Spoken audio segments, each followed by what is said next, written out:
But I want to ask you a question. Wait. You're an independent, but you're okay with raising taxes on rich people. You're okay with the single payer. You're okay with Joe Biden. Here's what I'm okay with. Redirect funds from Sure. the police. Sure. You're okay with 11 million illegal aliens. Let's go through these. I'm asking. Let's go through this one by one. Redirecting money. If the redirecting of the money is towards police training, I support that 100% because I do believe law enforcement, we need to do something differently when it comes to training. That is far different than defunding the police. Let's talk about immigration.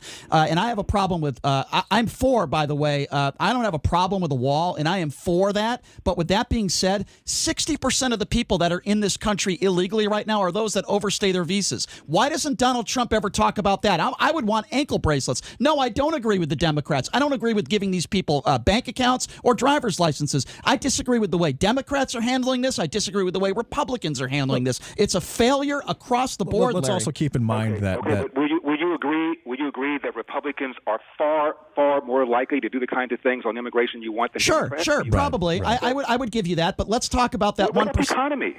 Okay, let's talk about that. Let's talk about that.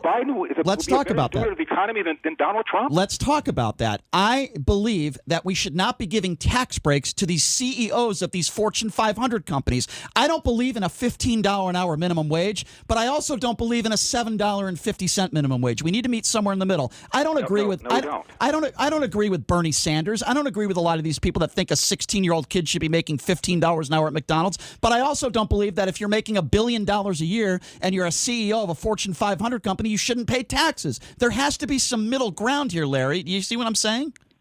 No, I really don't. Regarding the minimum wage, the correct minimum wage ought to be zero.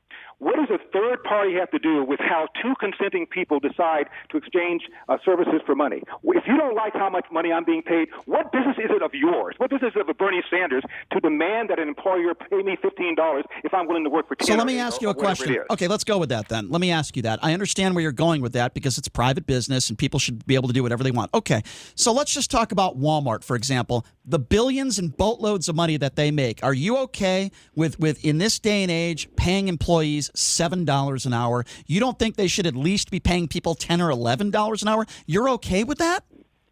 Fair market value, my friend. Put out a sign saying, I'm hiring at $7 an hour, and find out how many people line up. Not very many. Fair market value should determine that. Otherwise, what else you're doing by jacking up the minimum wage artificially, you're telling people you don't need to improve your own skills because I'll come in here as a politician and I'll force this guy to pay you more. Don't self-improve. Don't go to school. Don't improve your skills because somebody's going to give you additional money just because it's, quote, the right thing to do. All right, well, I think these are important conversations that Republicans and Democrats need to have. I just wish we would be able to meet somewhere in the middle.